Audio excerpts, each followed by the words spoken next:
اللہ کی توحید پہ آ جا.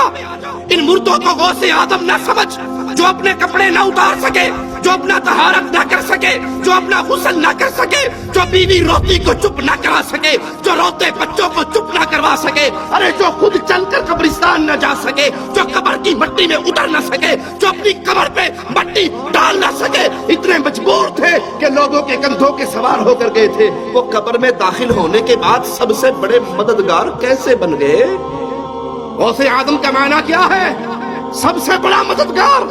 اور دھرتی پہ لوگوں سن لو, کائنات میں سب سے بڑا مددگار صرف ایک ہے, اور وہ نہیں ہے جو مر کے مٹی میں دفن ہو جائے, وہ ہے جو سب کو مارتا ہے, اسے موت.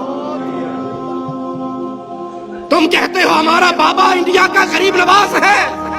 ارے اللہ کی قسم, کائنات میں غریب نواز دو نہیں ہے, غریب نواز ایک ہے. اگر تمہارا یہ بابا غریب نواز ہے تو اللہ کو کیا کہو گے؟ ہم کہتے ہیں اللہ غریب نواز ہے. کیسے؟ دلیل مانگو ہم سے. وہ مالی کہتا ہے انتم الفقراء, تم سارے غریب ہو, تم سارے فقیر ہو, تم سارے منگتے ہو. نبی, ولی, علی, غوث, قطب جو تم نے بنا رکھے ہیں, اپنے بزرگوں کو نام دے رکھے ہیں غوث و قطب کے, سنو یہ سب اللہ کے در کے فقیر ہے, سوالی ہے, منگتے ہیں. غوث آدم غریب النواز, بندہ نواز, بندہ پرور, داتا اپنے عرش میں ہے, وہ دھرتی میں دفن نہیں ہوا. تم کہتے ہو ہمارے بابا جی چھڑا لیں گے, اور یہاں محمد کریم صلی اللہ علیہ وسلم لخت جگر فاطمہ سے کہتے ہیں بنتی فاطمہ, بیٹی عمل کرنا, لا اغنی عنکی من اللہ شیئا. فاطمہ اگر رب نے پکڑ لیا تو محمد کی لخت جگر ہونے کی وجہ سے چھٹکارا نہ ہوگا. عمل کرنا, اگر اللہ نے پکڑ لیا میں تیرا بابا تجھے چھڑا نہ سکوں گا. یہ وہ راستہ ہے شرک کا جس پہ چل کے آج لوگوں نے گارنٹی دے دی لوگوں کو کہ جاؤ ہماری جماعتوں میں آ جاؤ, ہمارے سلسلوں میں آ جاؤ, ہماری پیری فقیری پہ آ جاؤ, ہمارا دم بھرتے رہو, نذرانے سالانے چندے ہمیں دیتے رہو, جو مرضی کرتے رہو, ہمارے پیر صاحب نے تمہیں بخشوا لینا ہے.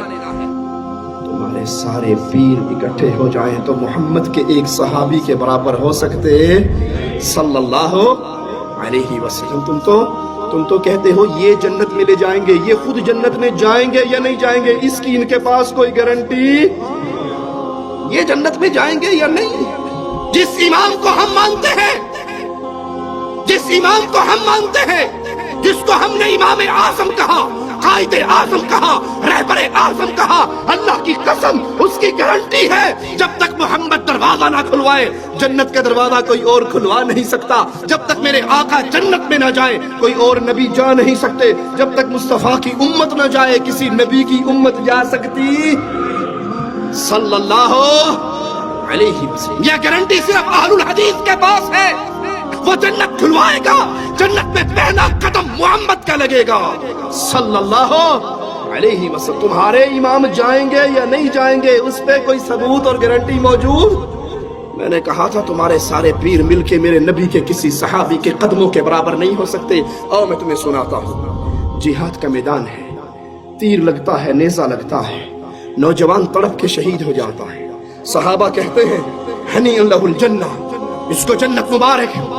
جاؤ اس مولوی صاحب کو سناؤ جو قوم کو گمراہ کرنے کے لیے, اپنے فرقہ پرستی کے بت کو پوجنے کے لیے, اپنی جماعت کے چندے بڑھانے کے لیے, مریدوں کی تعداد میں اضافہ کرنے کے لیے جھوٹ بول رہا ہے کہ ہمارے بابے چھڑا لیں گے, ہمارے بابے جنت میں لے جائیں گے. یہ صحابی رسول ہے, میدان جہاد ہے, مصطفیٰ کا خادم ہے, مصطفیٰ کا صحابی ہے صلی اللہ علیہ وسلم. نیزہ لگا, فوت ہو گئے. ساتھی نے کہا اس کو جنت مبارک ہو. پیارے نبی نے فرمایا, پیارے حبیب نے فرمایا, پیارے مصطفیٰ نے فرمایا, امام کائنات نے فرمایا, محمد الرسول اللہ نے فرمایا صلی اللہ علیہ وسلم کاللہ والذی نفس محمد بیدی, اللہ کی قسم ہرگز نہیں, اس رب کی قسم جس کے ہاتھ میں محمد کی جان ہے, اس رب کی قسم جس کے ہاتھ میں محمد کی جان ہے, تمہارے اس ساتھی نے خیبر کے مال غنیمت میں سے ایک چادر چوری کر لی تھی. وہ چادر آگ بن کے اس کو لپیٹ چکی ہے. کون جنت میں جائے گا کون نہیں, تمہارے پاس اس کی دلیل نہیں. جنت میں وہ جائے گا جس کے بارے میں اللہ کہہ دے جس کے بارے میں محمد بتا دیں صلی اللہ علیہ وسلم. باقی حسن ظن کیا جا سکتا ہے کہ انشاءاللہ یہ جنت میں جائے گا اگر موحد ہوگا، اور اگر مشرک ہوا تو اس کے لیے حسن ظن بھی ہو سکتا. آج تم نے مردوں کو غوث اعظم اور غریب النواز بنا کے اپنی جماعت کی تعداد تو بڑھا لی. جو مرضی کرو، ہمارے نذرانے دیتے رہو، جنت